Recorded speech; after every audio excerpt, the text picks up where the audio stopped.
Hello and welcome to the League of Extraordinary Atheists for Humanism, where we attempt to apply logic and reason to religion and politics. And I'm here with my wonderful, lovely co-host, Christy Christy, Santiago. Santiago. Ha! I beat you. Happy Friday, everybody. I was like, oh, I know this part. You know this. It's all you. It's all you. It's me. He's going to say me. My name. So, as you guys can hear, my voice is all shitty again. And it's because I'm sick. I think it's allergies this time. I don't know. It's not the 9 coronas virus. And that's not the flu. So I'm probably fine. I just sound like shit. So I apologize. You don't have SARS, sister? NARS? No. Okay. Thank goodness. Thank goodness. Goodness.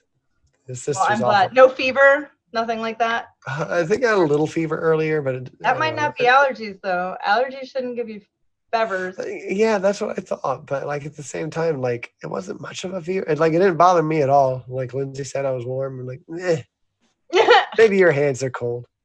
Are you still hungry? Are you still hungry and thirsty? And yeah. Okay. Everything else is fine. It's just that's a great sign.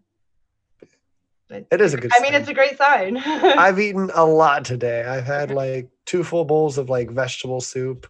Question. And then, I drank like a quarter of a jar of applesauce. Yeah, I do. And I had McDonald's for lunch. So I'm doing good on food. Are you one to feed a cold or do you starve a cold? Ooh. I know it's just old wives' tales. Your grandma, my grandma kind of thing, but everybody has their thing. I can't eat if I'm sick.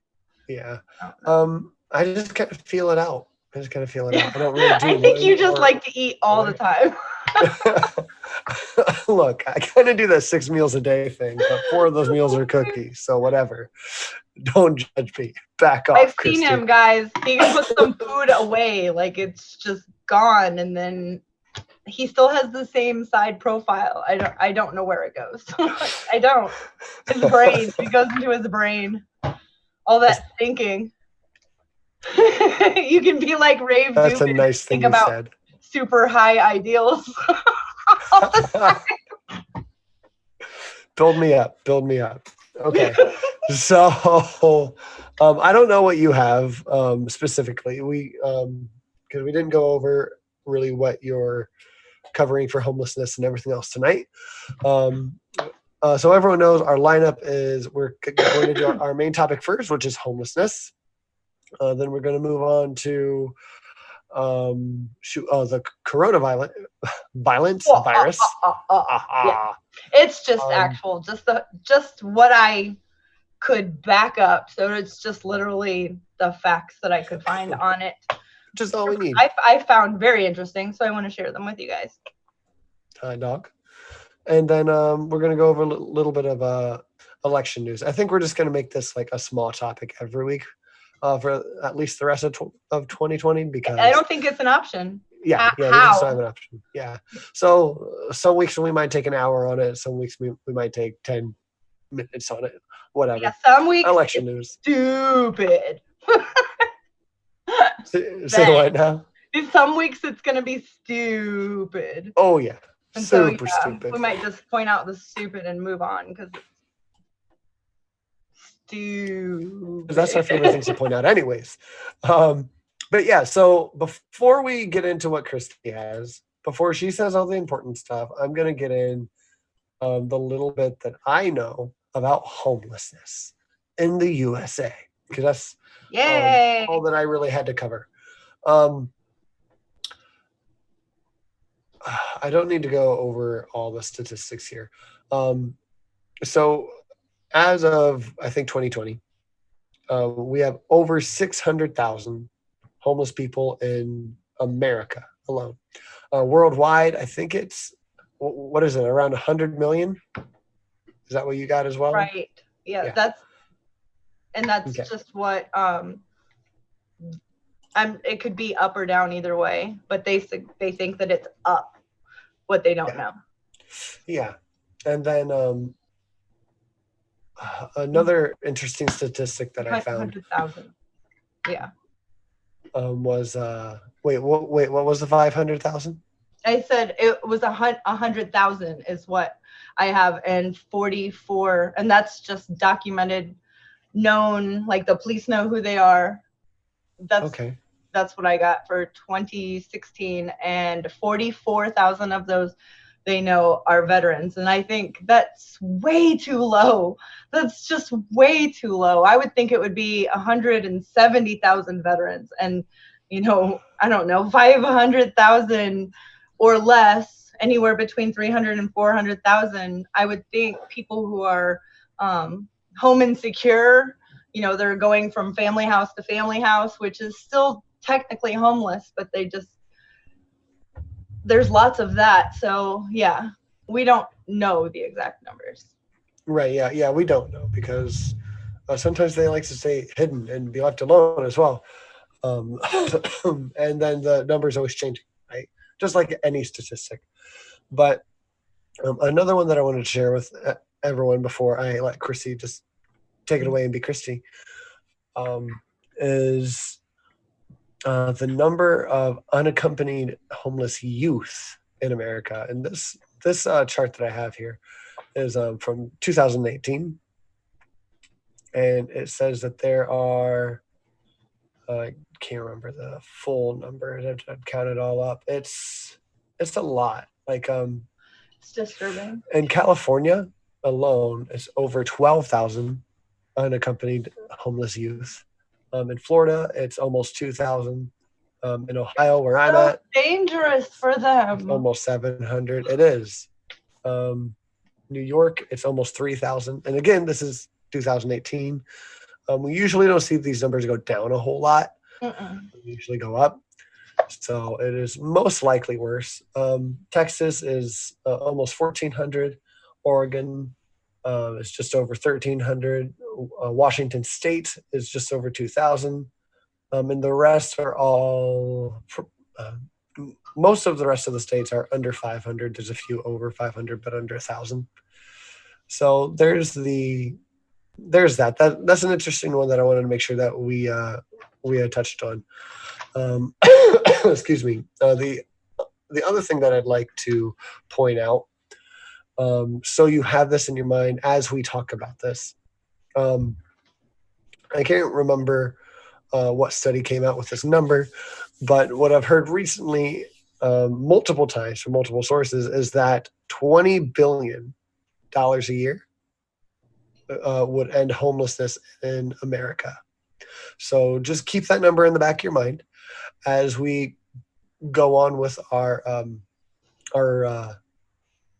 topic today, and we'll probably talk about ideas we can work with to try to solve the problem. But that's the number I want you to keep in the back of your mind. $20 billion a year would solve homelessness in America. And with our defense budget, it doesn't look like a lot. So that's that. That's all I have. And I'm going to let Christy take it away and be the wonderful, reportive Christy that she is.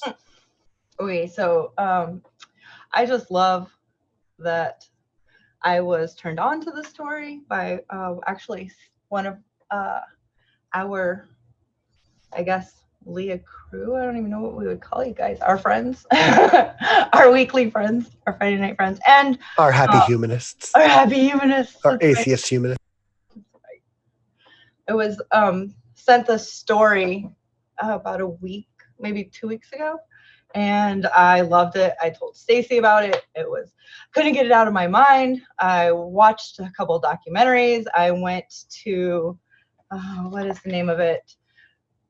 The social democratic magazine, Concrast.at, and it is a Scandinavian newspaper site. I love it. They cover critical political events, and Austria mainly is who funds this particular news source, and the rest of the world, but mainly Scandinavia. They are part of the group that helps discover the happiness index, how we find out which countries have the most happiness and how they go through all that. And so I know we're always bringing like stories that make you want to punch someone in the throat. I know that.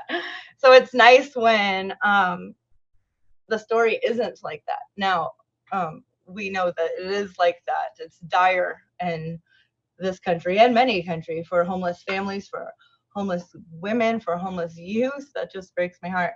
And homeless veterans is so stupid.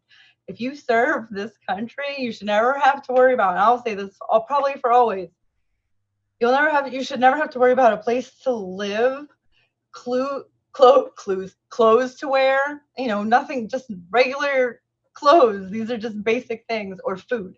Those three things, if you have, put your body in the line of murder for your country, I just think that then you come here and to be homeless, that just really pisses me off. So there's all that.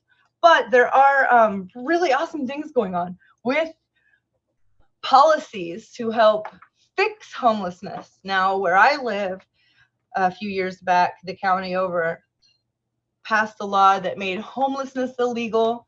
It was so dumb. So we have a lot of private prisons and private jails here in Florida, and that just made those stocks shoot through the roof. Those prisons were filled up with all kinds of people. Families got separated because homeless people now were in jails where they get the private prison gets $37,000 per person per year. So it makes sense for them to keep them in there because they spend about $7,000 to keep that person there. So you see a lot of profit. It makes sense for them. Now, I love Bernie Sanders, and I love when he says democratic socialism. when he says that, I know that he means what the definition to social democracy is. But I love that he sticks to his guns because Martin Luther King was a democratic socialist. Hitchens was a democratic socialist. Some of Einstein, these are people that had high ideas like Rave Dubin. But, real, not Rave Dubins. And where you find... Don't say his name here. Don't say his name. That's why I can't say the real one. It's just Rave Dubin. Rave yes, Dubin, that's fine. Always. That's and that's fun to say. So, well, the policies that Bernie Sanders is always talking about, and the reason why I love him so much is the policies. Obviously, it's not because he's suave or, it's because of his policies. It's the substance and the policies that he stands for. I mostly think he's hot, but go on. I mean, he's kind of cute, like a Grandpa Sanders way, Uncle Sanders. Not a creepy uncle, like creepy Uncle Joe, like not like that, like the good one, the good uncle. The good sexy uncle. That's right. Sexy Uncle Bernie Sanders. I knew it. You're hot for Bernie. He would totally be okay with this. I do have I asked the Bernie campaign if we could use any of their ads, the Bernie ads that he puts out on YouTube, and we can use any of them. Hot dog. Anytime. Awesome. So, because they're out, he wants them to be shared, so you can put the link underneath our video so people can just go to it instead of trying to find it. So that's awesome. Anyway, back to the next you have to ask someone from the campaign. Yeah, or just I'll give you the phone number, and you can find out the area in yes. your area. Yeah. Yes. Okay. Awesome stuff. Finland in Scandinavia is the area that we can go to look to contemporarily right now to see Bernie Sanders-ish policies. I think that's a great idea because no one's talking about Venezuela. Like, seriously, get it together, people. Finland has been exceptional in the last couple of years. They just won happiness and they won best education on the motherfucking planet. Like, yay. And their education, they got rid of. There are no private schools in the entire country. They're just doing amazing things. Now, on homelessness, they're like blowing everyone out of the water. Okay, Finland is the only country in Europe where homelessness is actually in decline. In 2008 in Finland, you could see tent villages and huts standing between trees in the parks of Helsinki. Homeless people had built makeshift homes in the middle of Finland's capital city. They were exposed to the harsh weather conditions. I mean, you guys know where Finland is. I'd be like, die. It's so cold. I think that they get like nighttime for many days in a row where they're located each year. Yeah. So sheesh. Since the 1980s, Finnish governments had been trying to reduce homelessness. Short-term shelters were built. However, long-term homeless people were still left out. I mean, that's what we see here. A lot of families who lose their house immediately if they're involved in organizations like churches, or if they're in an area where there are a lot of social safety nets, inner cities, not out in the, not out in the country. There might be initial things to catch them, but long-term, people who actually need care, mental care, physical care, and they just can't do it on their own, they're always left out. So Finland saw the same thing. There were too few emergency shelters, and many affected people did not manage to get out of homelessness. They couldn't find jobs without an address, which that's the story here. That's always the story. You have to have an address to get a job. And without any job, they couldn't find a flat. It ended up being a vicious circle, one that the U.S. Homeless know too well also. Furthermore, they had problems applying for social benefits. All in all, homeless people found themselves trapped, which that's the story we hear here. But in 2008, the Finnish government introduced a new policy for the homeless. It started implementing the housing first concept, and since then, the number of people affected has fallen sharply. Finland has set itself a target. No one should have to live on the streets, and every citizen should have a residence. And the country has been successful. It is the only EU country where the number of homeless is in decline. How everyone is given residence in Finland? Well, it's NGOs, non-governmental organizations, such as the LEAH Foundation, that provides housing for people in need. They take care of the construction themselves. They buy flats on the private housing market and renovate existing flats and apartment buildings. Those apartments have 1 or 2 rooms. In addition to that, former emergency shelters have been converted into apartments in order to offer long-term housing. So the homeless people turn into tenants with a tenancy agreement, who also have to pay rent and operating costs if those apply. Social workers, who have offices inside the same residential buildings, help residents with financial issues such as applications for social benefits. The NGO receives discounted loans from the state to buy housing. Additionally, social workers caring for the homeless and future tenants are paid their salaries by the state. The Finnish lottery, on the other hand, supports the NGO when it buys apartments on the private housing market. The NGO later uses the rental income to pay back the loans. Okay, so here's a quote, and it's from the director of the NGO, the LEAH Foundation, and the name is Juha Keikkinen. These are very Viking names. So the quote is, "We had to get rid of the night shelters and short-term hostels. We still had back before and in 2008. They had a very long history in Finland, and everyone could see that they were not getting people out of homelessness. We decided to reverse the assumptions." I just love that. So that's how the housing first concept works. The policy applied in Finland is actually called housing first. That's the bill. It reverses conventional homeless aid. More commonly, this will sound familiar, those affected were expected to look for a job and free themselves from their psychological problems and or addictions. Only then could they look for help in finding a housing or housing accommodations. However, housing first on the other hand, reverses the path completely. It flips it on its head. Homeless people get an apartment or a flat first without any preconditions.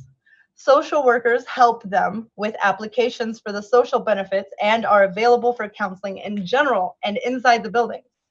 In such a new, secure situation, it is easier for those affected to find a job and take care of their physical and mental health and or an addiction. The result has been impressive. 4 out of 5 homeless people have been able to keep their flat for a long time with the Housing First program and lead a more stable life. In the last 10 years, the Housing First program provided 4,600 homes in Finland. In 2017, there were still about 1,900 people living on the streets, but there were enough places for them inside emergency shelters so that they at least didn't have to sleep outside in the elements any longer. Providing people with an apartment is cheaper than leaving them on the street. Ding, ding, ding, ding, ding. Creating housing for people costs money. That is true. In the past 10 years, 270 million were spent on the construction, purchase, and renovation of housing as part of this Housing First program. However, Juha Kaikkonen points out, this is far less than the cost of homelessness itself. Because when people are in emergency situations, emergencies are more frequent. There's assault, injuries, mental breakdowns. The police, healthcare, and justice systems are more often called upon to step in, and this also costs money, lots and lots of taxpayer money. In comparison, Housing First is much cheaper all around than accepting homelessness as is. Now, the state spends $15,000 less per year per homeless person than before. This is huge. I mean, like, I just can't stop smiling. I love this whole story. There isn't a miracle cure. There's no such thing. So, I'm not like, it's perfect. There's nothing going to be perfect. And there are going to be problems, and there have been. But it's making a huge difference. They have a high success rate, and that's something. I mean, that's something. With 4 out of 5 people keeping their flats, Housing First is effective in the long run. Oh, come on, paper. In 20% cases, when I said nothing's perfect, so in 20% of these cases, people move out because they prefer to stay with friends or family, or because they cannot manage to pay rent.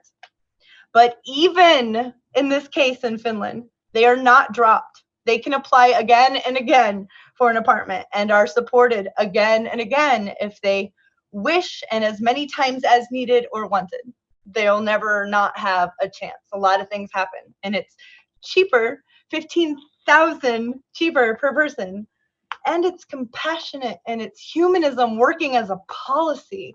Like, God, it makes me so excited. Of course, there's no guarantee for success, especially homeless women, they found, are more difficult to reach. They conceal their emergency situation more often.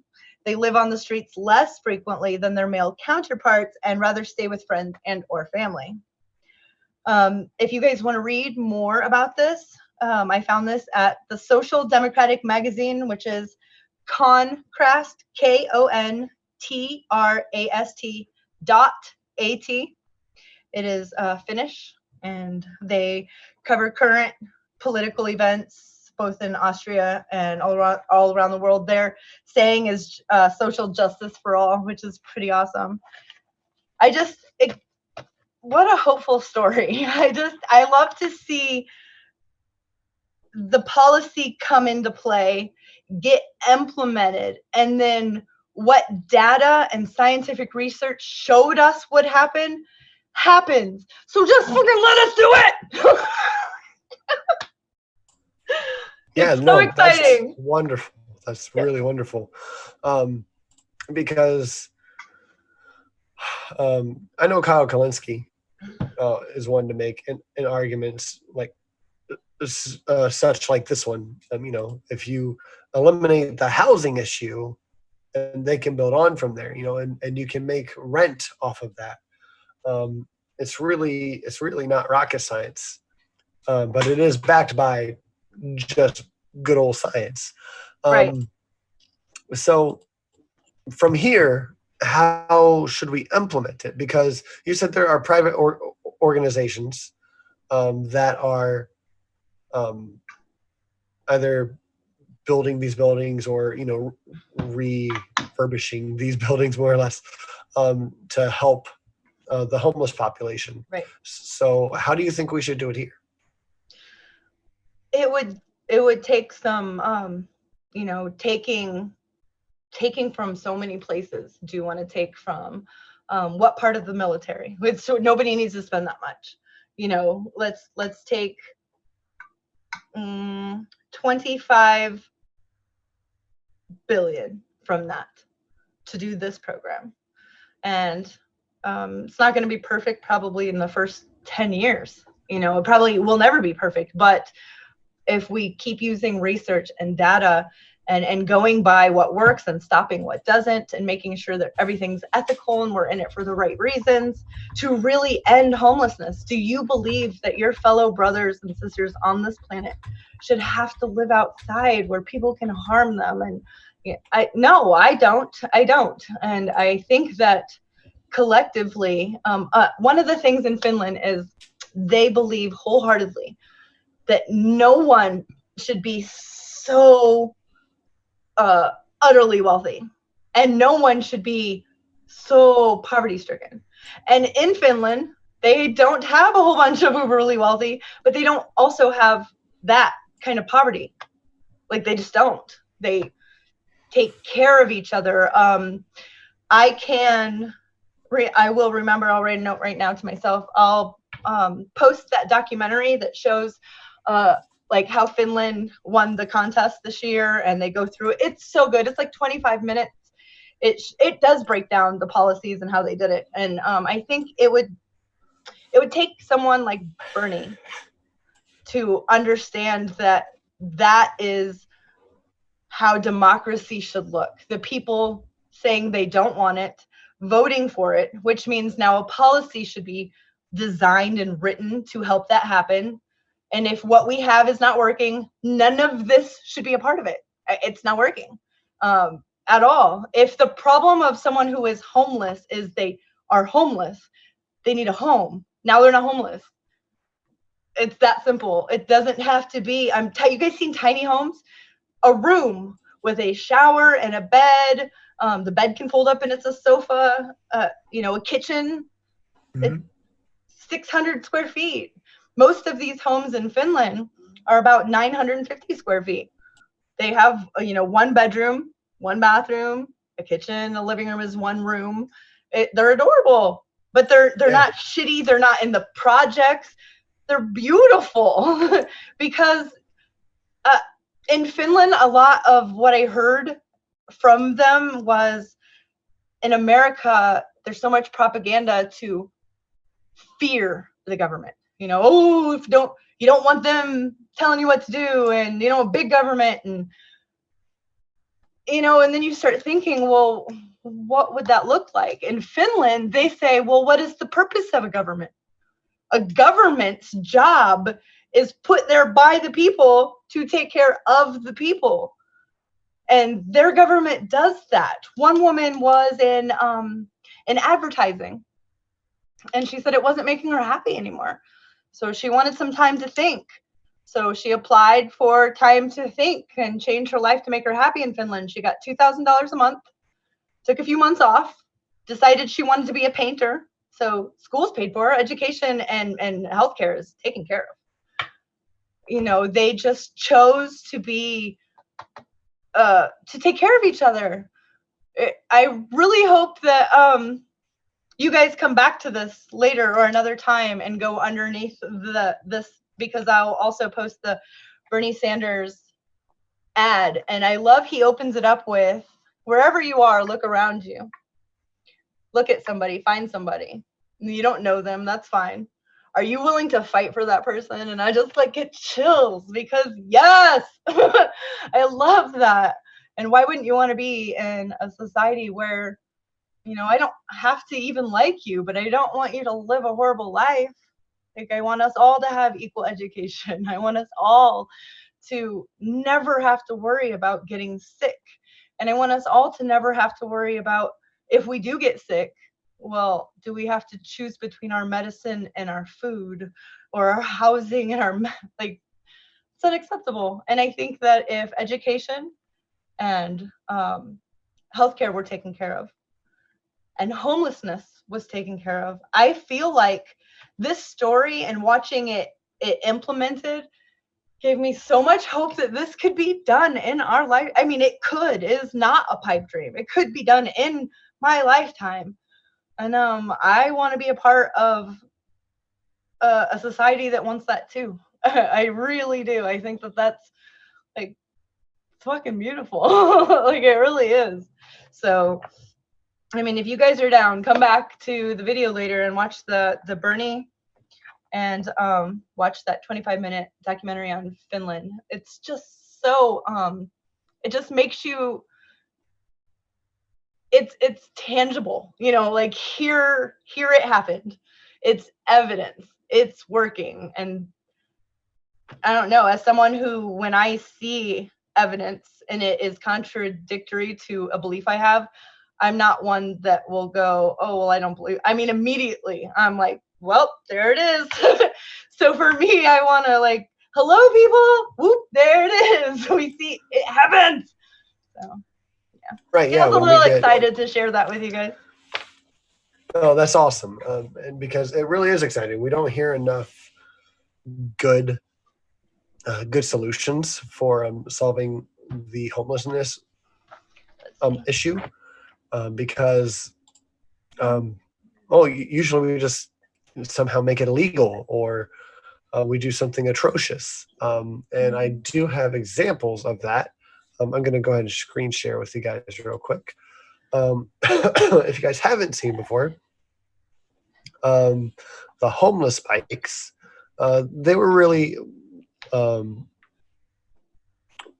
up on Google over the last few years. I haven't seen a lot of new stuff on them, so that's good. That's good. But the reason we haven't seen a lot of new stuff on these, let me go ahead and start sharing as I talk, is because there was such a public outcry. There were protests. Some protesters would actually pour cement over the spikes, which is awesome.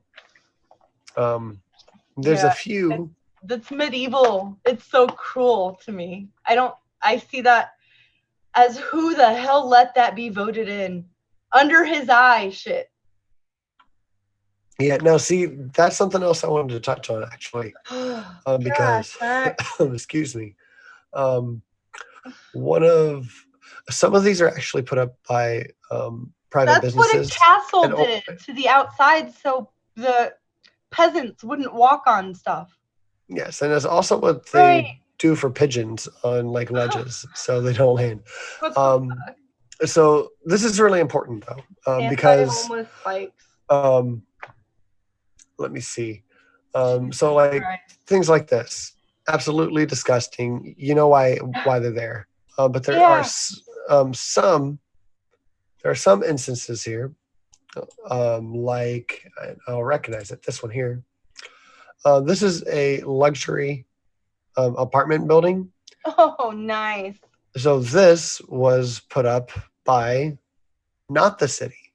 This was just put up by private. Privately, I guess is the best way to say it. Right. So the city. And what are you gonna do? Yeah, there's not a lot you can do. Right. The mayor of London at the time, Boris Johnson, even said on a Twitter, whoever decided to put these up, that's disgusting and these should be removed immediately. It's not hard to find this disgusting. That's sad when UK's right wing is even more left than our Democratic Party. Yeah. And that was in London. There's another spot, I believe it's these spikes right here. These, from what I saw from a local journalist, he said that these were put up by Selfridges, They sell refrigerators and freezers.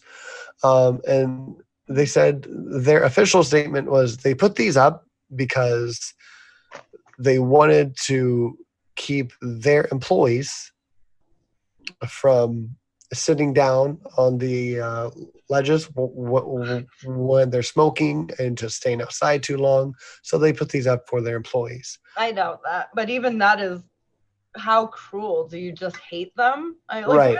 Yeah, basically. Basically, that's Get what the to guy work, had you said. filthy animals.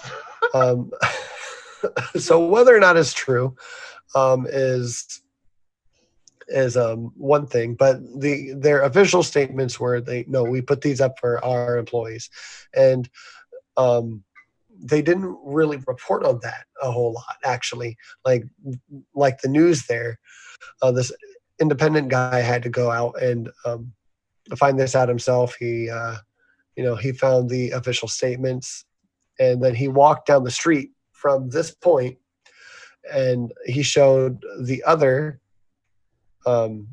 storefronts didn't have the homeless spikes. Right. So the news just kind of focused on the outrage, and which is important because this kind of thing is happening a lot. But they did end up removing these and just put like white plywood over it. So they actually like uplifted all the marble because there was such an excuse me. Outcry. Some of them, like the triangle anti-homeless spikes, like wow, yeah, those. Jesus Christ. Yeah, the ones here. That's one of the ones that really caught my eye. I'm like, those aren't. That's like King Louis. They are real. These are kind of neat, but still. Yeah, awful. Balls, yeah, ouch. Yeah, balls look. The balls. That could actually look like art, but spikes. Yeah. But at the same time, we don't want art like that. Stuff like this. Wow. We've heard of uncomfortable benches. I'm not seeing any right now. Because I looked up spikes. The steps. Go back to the steps. People put sorry. Spikes on their stairs. Oh, yeah. There were some other private businesses as well, and I can't find the specific spikes where the city had asked these private businesses to uplift those now, because those are awful. Because we don't want those in our city. That's not the city that I know and love, kind of deal. There was a lot of that. No, stop sharing. I want to help people who have to sleep on the street, not hurt them. Wow, like that's some empire shit, some evil empire shit. It is. It's mostly sad, is what it is. So I want to get back to. So we just looked at the wrong way to handle it, right? So again, I want to really dive into this for like the next 5-10 minutes, and then we can go ahead and change topics. What's really the right way, policy-wise, to get this taken care of? Because you said, hey, let's take out $25 billion out of the military budget and pop it over here to help solve homelessness, which maybe it should come out of the military budget, like no matter what, because if you're against that, we can just take the Trump taxes that just passed and unpass them and use that money, and we could do homelessness, education through college. We could do and Medicare for all, health care, all of it. So yeah, just taxing the rich more, like a progressive tax, not like stealing all of their money, but yeah, just doing that would take care of most of it. But I mean, I think there is a moral argument there for at least helping homeless veterans, just taking that out of the military budget always. Yes. Specifically, because it never happened. The reason I'm trying to push, support the troops or not? That's where it comes down to. And do you stop supporting them when they stop being active troops. Right, when you can't use them as a, Right. So the reason I'm trying to push back here is because we may have some in our audience who have a good point of, do we want the government to handle this? That right? always happens in our chat. Yeah. Do we want the government to handle this? And I think maybe there are good instances, obviously, where private organizations do good things. So I think, like the way that they did it. It's private, the state, the government, and NGOs, all three working together. All three. I love it. It's none of it's for profit. They're not doing it to make a profit. It's to actually make the world a better place. I love it. And it saves money. So I guess you do make money. So if you were the selfish, like, well, I got to see a return, it's $15,000 per homeless person per year cheaper. Yeah, it saves taxpayers a lot of money. Right. So for that, I think that taxpayers should handle it because it is a community issue. So the community should take care of it, and not just the community, the federal government as well. I think, but I think that we shouldn't block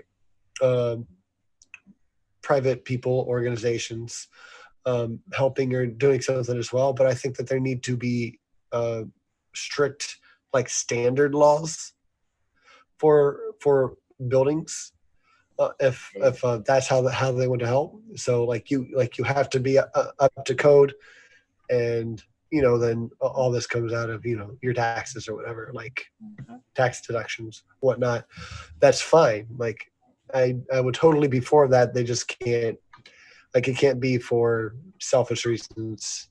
Right. Well, you gotta this is a moral issue, so we need to have moral solutions. Right. Well, and the loans that are being taken out, they're giving at special rates because it is not for a profit. They're not taking this loan out to make a profit off of. So they're getting these loans at, next to nothing percent interest to pay back.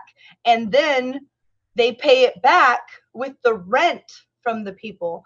And so, and the way that they have it worked out is every single person is different. So there's not one exact plan that, like, if you don't pay rent by the third month, you're kicked out. Some people are able to start paying a very small amount on the third month. Some people can't because once they had a home, they had to get their meds stabilized, and that took 7-8 months. This is all in it. The next person doesn't need to do that. They needed to get off heroin or crack.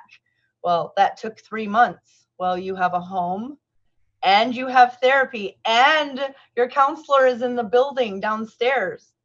And at nighttime, there's another counselor. There's 24/7 for any reason. You have so much support because they wanted them to feel like, and I kept hearing over and over from them that they felt like their government cares about them.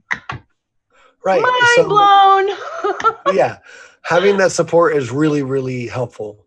And it's really, really beautiful. Important. Do you know what people could accomplish if they just had a little bit of love? If they were okay to figure shit out without losing everything, those little things are so huge. It is. And I want to make clear that, I think having the government handle this, like a good government handle this, not our shitty one, would be really, really great. But I really don't care who handles it as long as it's actually handled and we have good standards so that actually helps the people that this crisis is affecting. There are multiple ways to get this done. So I hope no one gets caught up on the way that I want to solve it and just focus on actually solving it instead of just brainstorming about it and then not actually have anything happening. Just kind of like when we get into any kind of argument on Second Amendment issues after a shooting, and then it goes to mental illness, and then we drop it because, oh yeah, that's totally a problem. Oh yeah, we should do something. Okay, well, I'm glad we agree that we should do something. So, and that's the that's why main we need thing. Bernie Sanders president. Yes, and that's the other main thing. We do need someone who has specifically used the words that I'm talking about the Scandinavian model, but he does this. I'm talking about the Scandinavian model. Bernie is talking about the Scandinavian model. This is what he's talking about. Now, it wouldn't happen overnight, but it would start happening. We could have something to be a part of, to everywhere, make sure that it goes through. Letting people know everywhere that we've all decided to live in a society where we're not going to accept you're different, so we're not going to help you. That's not going to be us anymore. I like that. And I don't think that most Americans are like that. There are those people everywhere, and here in the States, and especially in the South and in Florida. But that's not the majority. It just isn't. And I do think I give the benefit of the doubt that most people, I mean, most people, when given adequate information on a level that they can comprehend, will make the right decisions. I do. I think that it's about getting them the information. And it will be easier to get people like that to agree to do policies like this when we can say, here, look, it's been going on here with people that look just like you for 10 years. What do you think? Here are the results. And let's talk about them. Let's ask questions. The data's in. I know I keep saying we need a shirt that says the data's in, because I mean, it's in, motherfuckers. It is in. It is in. All right. Wrap it up. Well, if it's in, it's too late to wrap it up. Yeah. But, to get it together. All right. So what do you have on this scary, scary virus going on? Ooh. All right. I do have a couple good things.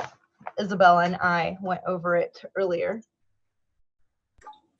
My youngest, who is in her room right now, and she had questions that she didn't ask me, because when I was done, she told me that I had answered her questions. So that's awesome. I hope that I answer a couple questions, or maybe even one question, if you guys have it and this is in here, then that is awesome, and I get a gold star. By the way, I didn't get it yet.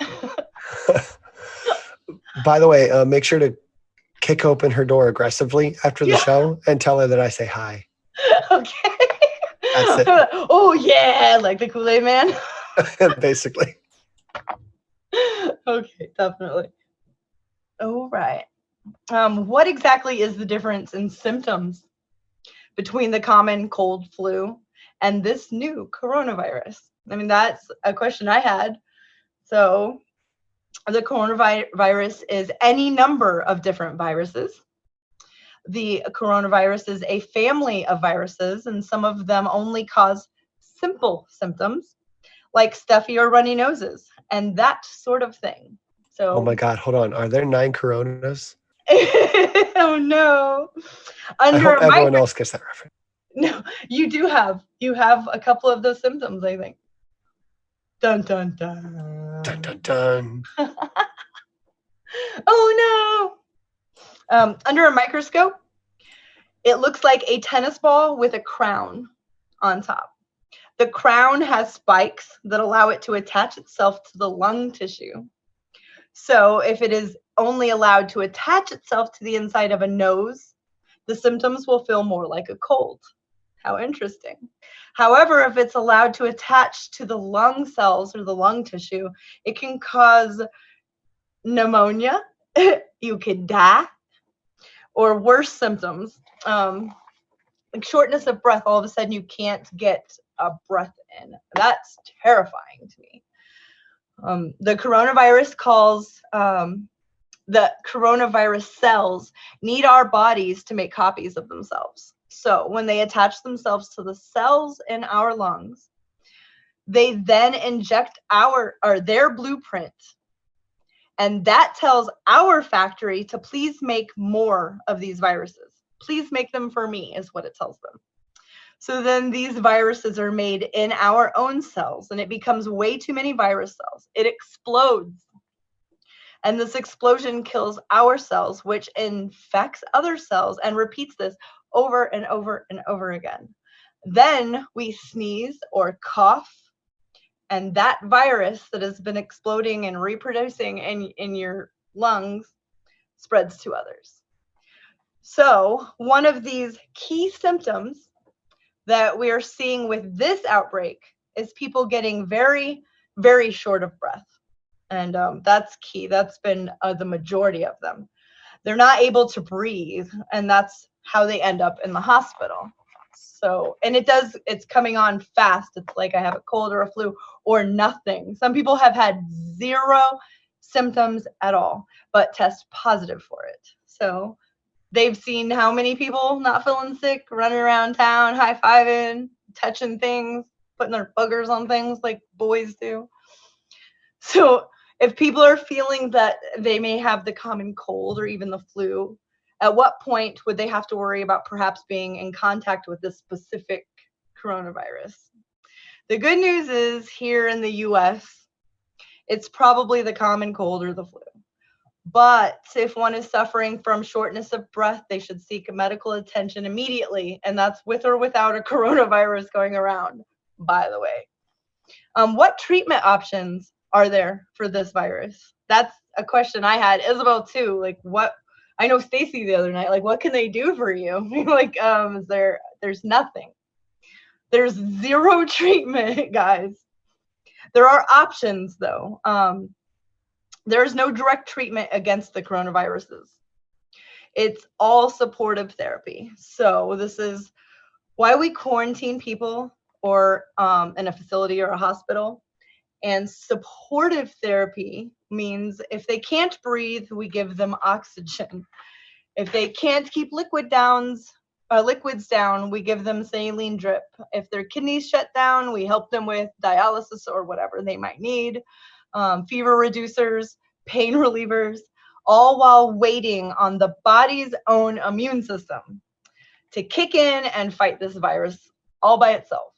So that's why it's important, if you're suffering, to not wait at home, because if you're sick and you can't keep anything down, it can turn really fast. But if you're in the hospital, it's not necessarily like you're going to die if you have this particular virus. It just, you have to be very cognitive of your body and being hydrated, and any shortness of breath whatsoever, go or call 911 and let them know so they can actually take you into the right part of the hospital, which is what you're actually supposed to do. So basically what happens is the immune system comes and fights with all that it's got, and very quickly it realizes that it's got to build a special weapon, which we call antibodies. I thought that was very cool. I bring you back to like science class. It is a special weapon. Chemical weapons. It's chemical weapons. Chemical warfare with another species. That's right. We have all kinds of sort of Star Wars going on inside there, man. These antibodies recognize the spikes of the coronavirus, and they grab a hold of the virus spikes, and they eliminate each virus individually. That's why it takes 3 or 4 days until people start to feel better or stronger from their body's secret weapon system. Unfortunately, with SARS, remember in 2003, it was so fast that it killed people before they could get help. And that's why they are seeing similarities with this particular coronavirus. Also, the elderly do not have a strong immune system, or people that have compromised immune systems. And they're not as reactive as a younger body would be. Therefore, they might not make it and might not be able to make those antibodies, those chemical weapons to attack the virus. And then I thought, what makes this coronavirus different from the SARS outbreak in 2003? Because that was terrifying. And you're saying they're the same. I have so many questions. Well, it's the same family as SARS because SARS is a coronavirus. Corona just means crown. So this virus is a diva. So when you look at this virus or any coronavirus, they all have these little spikes going across the top, but they could be any way, so, but like a crown. So the difference is in the spikes. This one has different spikes than the SARS spikes. And how deadly it is and how fast does it grow before, therefore, how fast does these destroy the lung cells? Like, we're hearing, I don't know about you guys, but I heard it's got 14-day incubation. I've heard it's got 3-day. I've heard it's got 72 hours. It's like, what the hell? They're thinking it has 3 to 4 day incubation time. They weren't sure at first. That's why there were a lot of people not knowing and just saying, 14 days, 2 weeks. But they don't think that it takes 2 weeks. But the scientists did say they can't say that it's not because they're still there's so much they need to know. It is different than SARS, but it is a coronavirus, but so is SARS. I was like, you guys, name them different things. But I got it. This particular case, this virus has a unique feature. When they found the virus, they did the DNA RNA mapping or coding so that they would be able to see any similarities and differences. And the virus does look different from SARS. It's a totally new virus than any other in the corona family. How did this virus even become a thing? Like, what the hell? So the coronavirus predominantly live in animals. Bats, cats, dogs, pigs, camels, snakes, critters. That's what it lives in normally. And because in China, there's open air markets, one in particular where this all started, where they have live animals being sold right next to animals that are being slaughtered or just had been slaughtered or will be slaughtered soon. Dogs in cages right next to cats in cages, next to chickens in cages, next to snakes, all of them. I don't know what the hell they're doing and why. I did find out that is actually illegal, but they still do it. I mean, China has like 1.2 billion people. They're like, fuck, just let them sell their animals. I can't. Therefore, the virus that was in the animals crossed over to us. Now, it does have to go into the lungs. It has to go through your nose, through your mouth. There's all kinds of propaganda on YouTube, on everything, that it could go through your eyes, and no, it cannot. If it goes through your nose and it doesn't, will go through your eyes. It'll go through your penis hole. Oh no! You're gonna reverse nurse it. Not again. Come on, people, get it together. Come on, people. What? Yes, Christy. So, I'm going to cut you off. I think that they think that while one was getting slaughtered, an animal did have it. And now, okay, here's a little thing that I learned. If an animal, a chicken, has coronavirus, and you cut that chicken up and you cook it and you eat it, you won't have coronavirus. There's no way you can get it that way. However, if while you're cutting it up, you're not wearing a mask and some of it goes into your lungs, you can get coronavirus. So there are specific, this is what they're finding out with this one, and others like SARS is the same way. Stop snorting your raw chicken. Don't snort your chicken, people. Don't dice it. Don't snort it. Listen, you troglodyte. Just don't. You mouth breathers. Mutations happen in order for that thing to actually, work in a human. Mutations have to happen. And before a human can be a carrier, a passer, mutations have to happen. And it is a living thing. And anybody who loves science and geeks out on science knows that we've seen evolution happen in viruses. We can watch it happen generation after generation. They change. It's pretty awesome. So, I mean, obviously, this is what's going on, because viruses are living things and they can mutate, thus being able to attach itself to the human lung cells so that it can do what every living organism is here to do, reproduce and carry on its genes. After animal to people, we started seeing healthcare workers sick with coronavirus and their family members sick with coronavirus, which means, like I said, further mutations. We do not need to sneeze into another person's face to spread this or any virus. Sneezing onto a table or onto a door can help spread this virus. This virus needs us to move it into our lungs. So breathing air with this virus in it can put the virus into our lungs. So that's the way that you can if you caught it, it's in your lungs, and it can make you not be able to breathe. The virus has no wings and no feet. So if you walk into a room and your hand goes on the table, now if someone sneezed and now you touch your face, you can get this virus that way. Let's say that an infected person sneezes or coughs onto a surface. Then I come along, and after touching said surface with my hands, I touch my face. Moral of this particular predicament is don't bring your hands to your face at all, actually. Do not touch your face without thoroughly washing your hands with warm water and antibacterial soap for the time it takes you to sing your ABCs. That's actually, simple. If you're at home, that's not really, I touch my face many times sitting here getting my hair out of my face. But if you're out, you're touching doors, it has to get into your lungs. Just think about that. And, if you're going like this while you're talking, you're breathing, getting my hair out of my face is a bad idea while this is going on at the airport. It's a good thing you don't do that, and I never touch my face. Like every 5 minutes, I don't do that. Another thing was many viruses actually fall to the floor.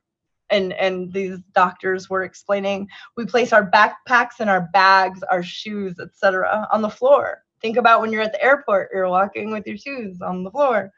Then we have to touch them to bring them with us. Do not touch your face. Hashtag don't sniff your own shoes. Don't snort your shoes. One of the reasons that those masks work, I just found out, was that they prevent people from touching their face. So that's awesome. Like, really don't touch your face. Before we could get them help, let's see. One of the reasons that the mask works, it stops people from touching their face. And that's why we're seeing similarities with all of these, because this is how all of the coronaviruses are caught by us. And so it's the same, but different. It's exactly the same, but different. It's like hurry up and wait. It's like that. No, I don't want to make light of it. There are a minimum of 10,000 confirmed cases. And last time I checked, over 213 deaths. And that's just what we know. I have some interesting numbers and such, if you're ready for me to input. Mm-hmm. Okay. All right. So this is posted 2 hours ago from the Weather Channel. Or a few hours ago. I think the other one I pulled up is 2 hours. But anyways, recent news. It says 259 people have died from the coronavirus. Nice. Yeah. It's going to keep going and going. Are nearly 12,000 confirmed cases of it, and 7 in the U.S. Yep. Something else I wanted to share, though. I have way too many tabs. Yeah, it's not hyperbolic for me to say that we could lose millions of humans from this virus. I mean, we did with the SARS. So. So that was 3 hours ago, and that was from the Weather Channel. Actually, the Weather Channel's been like all over this. But the other thing I wanted to share with you guys, which I thought was really important, and I talked to Lindsay, my wife, about it earlier today. I love her. I know. I mean, she's okay. You should keep her. I mean, I probably at least think about it. So so those numbers again that I just gave you: 259 dead, about 12,000 cases reported. this is serious, right? It is. Something else that's serious is, where's my numbers here before I look? 10,000 people have died, and 180,000 people have been hospitalized for this flu season. Just the flu. And that includes 68 children have died in this. And what to say? It was 14 of those was this week, I believe. And elderly, we're going to lose a lot of elderly. Elderly lot. And immune compromised. Yes. So wash your hands and don't touch your face. Make a song. Wash your hands and don't touch your face. Wash your hands and don't touch your face. All right. So someone needs to clip that for us. That needs to just be our like new fucking intro or something. All right.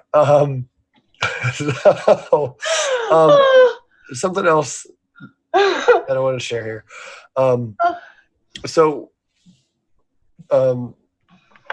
The health experts who made the vaccination for this flu this year already had come out and said, hey, this isn't going to work super well. The flu didn't mutate like we thought it was going to. So it's not going to be super effective like Squirtle versus Charmander, right? It's not. But that doesn't mean you shouldn't get the vaccination anyways, because there's still a strand of it, and part of it that does help and work. But since I have to say that I got my shot, and then I did get the flu a couple weeks ago when I missed the show, but I have to say it wasn't. It was bad, but Stacy just was sick just a couple days ago, and she got the flu, and I haven't caught any of it, and hers was bad. 103 fever with fever reducer 102.8. She was sick. So yeah, and who knows if it was because I got the shot, but I did, and I didn't have that. So there's that. Get your shot. Hey, at Publix, if you're in the South, Publix grocery store. I'm not sure if they're doing it right now, but October, November, and December, they give you a $10 gift card to the store and your shot for free if you get your shot. That's awesome. So that's awesome. Everybody who lives here knows about Publix subs, pub subs. They're delicious, and you can get a pub sub, a drink, and some chips, and your shot for freezies. I've never had a pub sub. I'm jealous. Mac. Yes, you will sell one of your children for an hour for one. Whoa.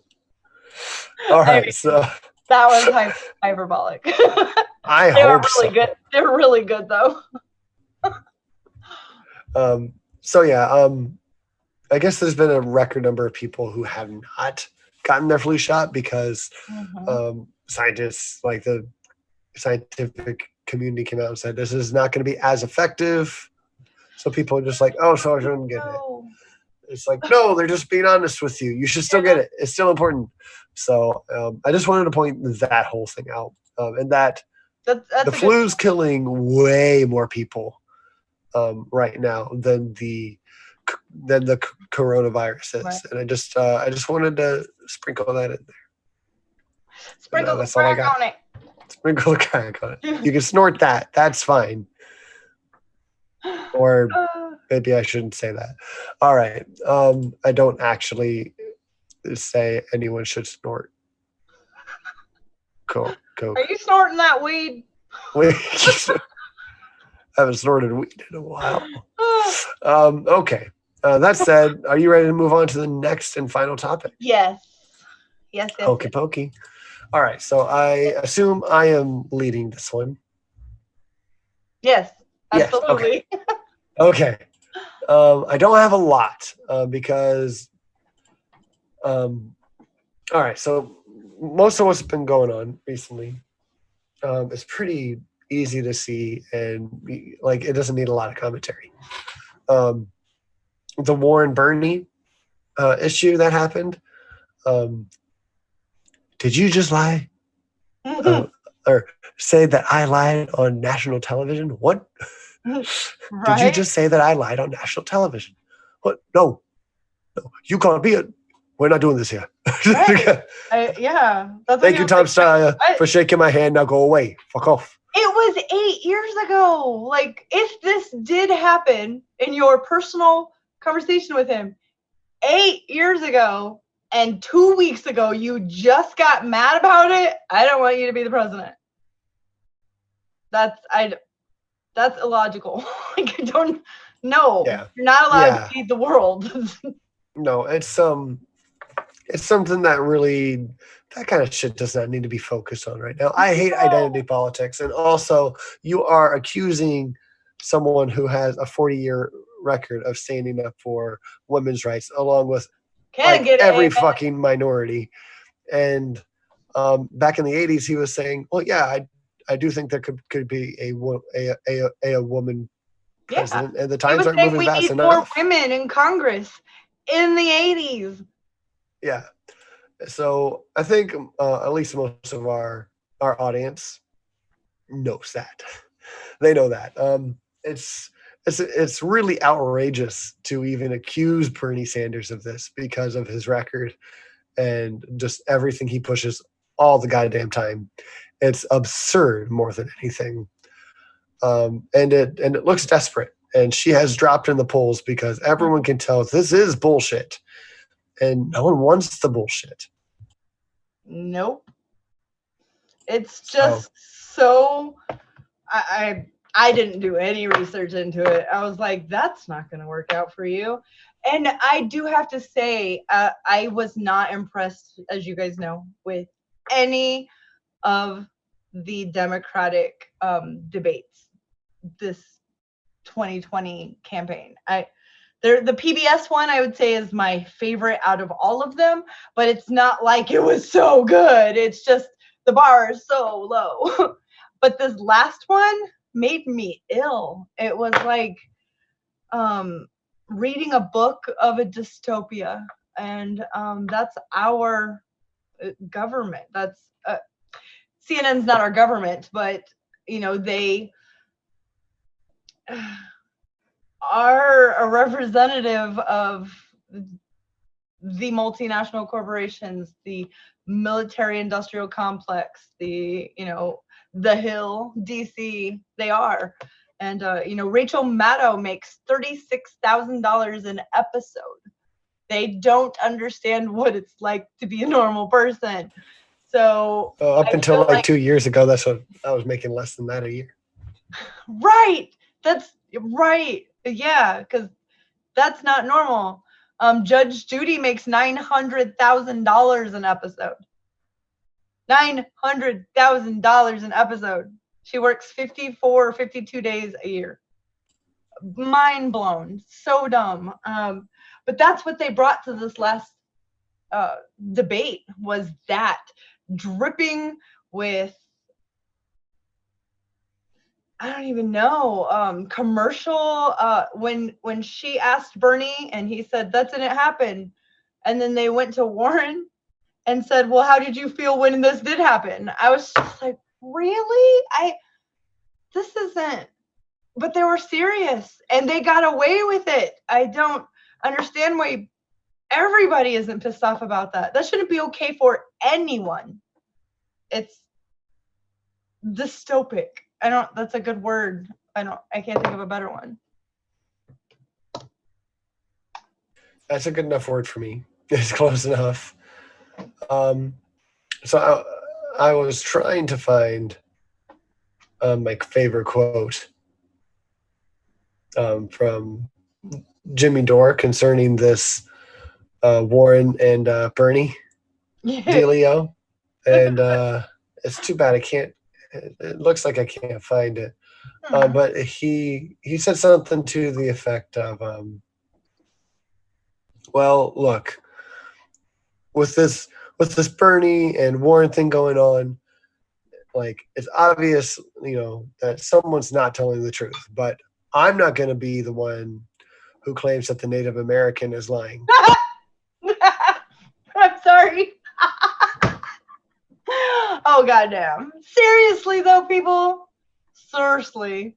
They got mad. Warren's campaign got upset because someone in Bernie's administration said factual things about them. Literally blew a gasket because they stated, here are the numbers. Such and such percent of Warren's base are white, college educated, middle class and up. Here's the numbers. Livid, blew a gasket that they sent out all these emails. I got one. Bernie's attacking us. We have to raise money. He's saying that we are racist, that where our campaign's made up of the white elite and educated. And what are you saying? You're not? Yeah. What are you trying to say? Because that's dumb. Yeah, it's silly. It's really dumb. That's not how that can't be reality. I don't want it is. reality. No, I'm sorry. It's all part of reality. Bad. It's all part of reality. Reality is cringy right now. It is. So cringy. I do love cringy shit, but I like it to be like not have you guys seen real Biden, stuff. The new stuff that was just leaked today? I have not. I saw that some Biden stuff happened, but I didn't look at it. In the 90s? Okay, hold on. I will add that one too. Okay. Underneath it. Why he had to step down in the 90s? Biden plagiarized his entire speech from another leader, from another country, from black and white film. I mean, yes. All of it. Pauses, talking about his wife, all of it. And then just this week when he was asked about why he lied about something, or last week, he said, I'm smarter than you. It's leaked from a long time ago, like a week and a half ago. I'm smarter than you. I bet you I would win if you give me an IQ test. Did you just, I'm a real stable genius us? Like, that's what that is. I'm a stable genius. You just told somebody because you were wrong that your IQ is higher and you would beat them in an IQ test. Biden's cuckoo for Cocoa Puffs. Oh, yeah. Oh, boy. I don't want to do that, but I all right. Well, my seat just went down. So here's the thing. I remember that Biden plagiarized like an entire speech. He did that multiple times, actually. He plagiarized a few speeches. I remember hearing this about a year ago, and I'm pretty sure I know where you guys can find that when I heard it, because I have too many videos and too many playlists on my YouTube. Mm-hmm. Right, same. Hold on, it keeps going. Yeah. Some of it's music. Yeah. Most of it is not music. Right. Oh my gosh! Wow, I'm surprised at myself right now. Okay, that's the. Let's. Yes. Oh my god. Okay. Yeah. Anyways, I have one called 2020 Candidates, and it's probably in there. Make one that's called Biden Boo Boos. Yeah, basically. And I started this. Let's see. The first one is. Sorry for the noise. Excuse me. This is in July. So, the first one I added was from July. But I also have one called Politics 2019. You can find a lot of the stuff there. So if you guys ever want to see what I watch, you guys can go to Gray Skeptic and you can see my playlists. I keep pretty much all of them. I've been all up in his playlist. Oh no. No, I didn't notice that other people could watch my stuff. And then when I found out, 2,000, I'd had 2,000 views. Oh man, I would have taken off at least 2,000 of those. Oh yeah. Same for me. At least. because there were like 2,000 like views on like my music playlist. I was like, oh no, people are gonna know that I listen to awful music. I'm glad someone likes it. Probably 25% of people are like, what the fuck is this? But anyways, you can go to Grey Skeptic. You can check out my playlists. I'm not saying they're wonderful, but I do put a lot.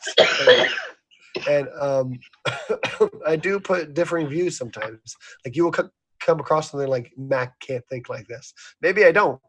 But I might have thought there was one good point in that entire video that I didn't want to forget, or I wanted to keep reference somewhere. Even if it's one thing out of 100 awful racist things, I might be like, yeah, that's a point of view someone has, and I want to have it. Yep. Like I need to see it. There's I've got every single Noam Chomsky everything. Nice. In a Noam Chomsky folder. And if it's something I haven't seen yet, I watch it and still put it in the folder. Yeah. Because there's going to be a time when he's left us, and it's not going to be a long time from now. And I am, for one, am not ready. Shut up, Christy. I'm not ready. I'm not ready. I mean, but he will actually be, forever because of all of the brain he's left behind, all of the thinking. He started an entire field of linguistics. Like that's all him. So yeah, he'll live forever, but I'm not ready. You're right. What would Noam Chomsky? So when all right, I'm going to try to end this whole thing in about 5-10 minutes. Okay. Because it's about midnight here, and it's actually possible. We could do this in an hour and a half instead of 2 hours. Every time I lean to the right, my seat goes down. Hi, I'm back. I'm on the up and up. All right, so other highlights from the elections right now. I touched my face. I want the crown. I want that crown. I want to save that one for last. Bernie is rising in the polls. I'm hearing that he is in a statistical tie right now, and he's number one in Texas, people. In Texas, he's number one. It's looking like he's probably going to win Iowa. I'm hearing that he has a real good chance in New Hampshire, and if he gets those 3 states, they're done. This could actually happen. It could actually happen. He could actually be the candidate. So go to... not a pipe dream. No more. Yeah. Texas, people. Hillary lost Texas by a lot. Trump won. He's winning Texas. That's amazing. It's amazing. And if you type in... That's not it. I have lots of family in Iowa. If any of you ever see this, please just one time vote for Bernie for me. Just you voted a lot, you're gonna vote many other times. This is just one time. Just vote Bernie for me. What do you got? Do it for Christy. Everyone do it for Christy. All right, so I'm gonna put this in the live chat right now, but I'm also gonna say it. Right here on air. Voteforbernie.org is where you need to go. It doesn't matter if you want to vote for Bernie. Go to voteforbernie.org. Even if you want to vote for Trump, okay? And it will tell you what you need to do to register to vote. That's important because I know my deadline's coming up and I still need to go to my Board of Elections. I have not been out there yet, but I know it's within the next week or two. It's in the first week or so of February where I need to get out there and I need to register as a Democrat to be able to. I know. That's how Florida is too.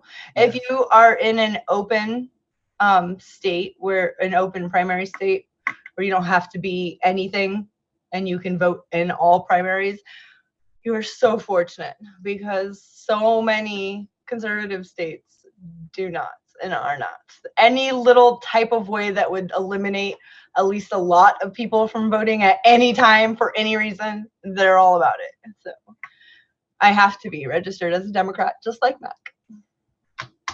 in order to vote in this primary. But I cannot vote in the Republican primary because I'm not a registered Republican. Do you see?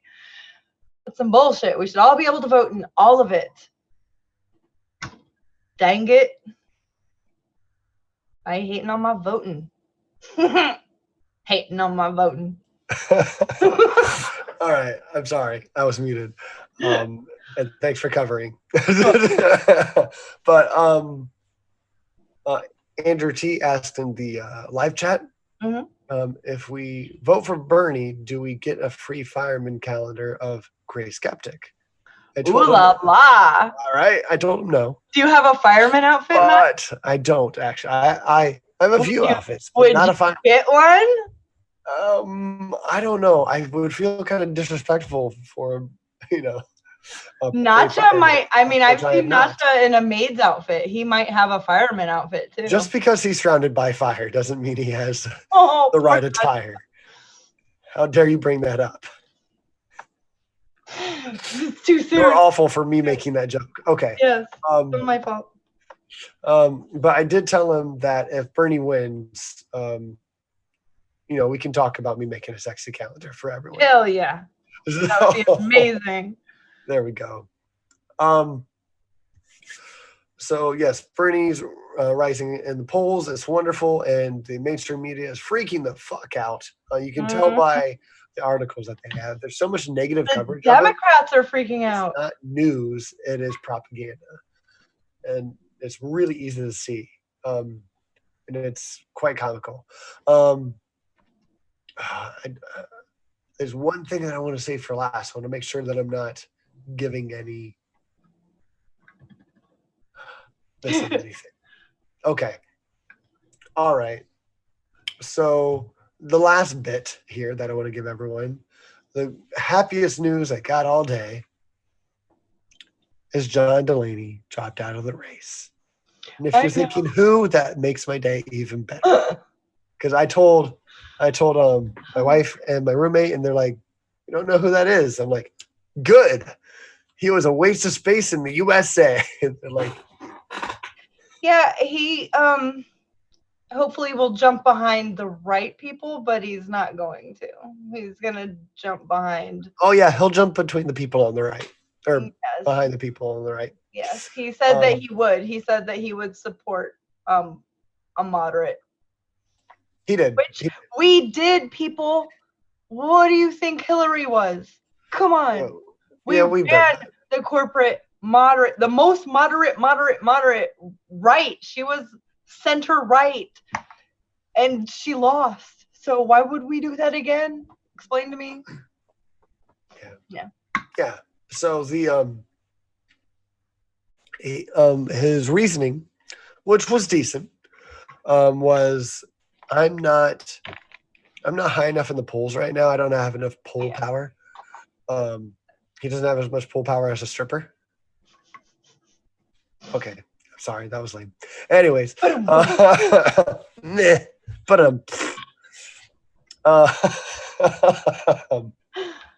but he says he does have enough power in the polls to where he could take maybe enough away from another moderate to really harm them.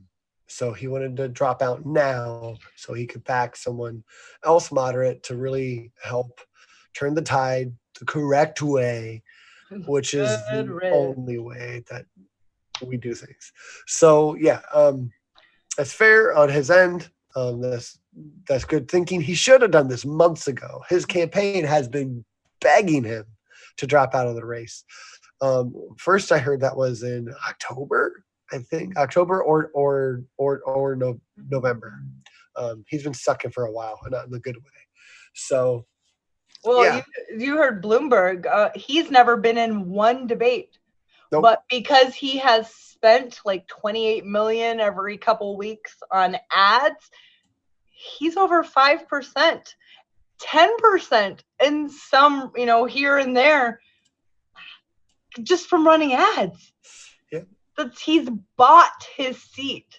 I do not want him. I don't. Nothing would fundamentally change it would actually be worse, I think. Yeah. I mean, I don't think I'd vote for a Biden presidency. I don't know if I'd vote for a Amy Klobuchar Right. presidency, because I feel like we really need to keep a strong hold on Congress. We need to take over Congress with a ton of progressives, but at least some like kind of left-leaning Democrats. So like we need to do enough to keep the right wing from destroying this country more. Right. But if we need to leave Trump in there for 4 more years, in my view, just to show everyone, like, no, you really need to be serious during the primaries, and you really need to go out and vote, because this is what happens when we don't have enough support for a good candidate. No one wants to go out and vote. To that, keep your eye on the ball, you guys. We're so close to the Iowa caucus. Right. Like, the Bernie campaign, they have, if you're signed up to help, to volunteer for the Bernie campaign, they do text messages, and they'll let you know, this week you can choose Tuesday or Wednesday at 8 p.m. or, whatever p.m. on one day, 7 p.m. on the other day, to listen in to a call. And it's like going down to the library to have a campaign meeting, but over the phone. It's awesome. And that was one of the things that they covered was, yes, we're number one in a lot of places in Texas, and that's amazing. But let's pretend that didn't happen and think we're 10 points behind.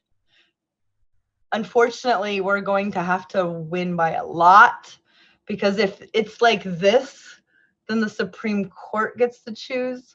And that's happened in our country. And it sucks, and it never works in the way that the people want. It works in the way that the corporations want. So keep your eye on the ball and keep pretending that we're behind. Yeah. And volunteer, even just listening, even if you just want to be informed, they love it.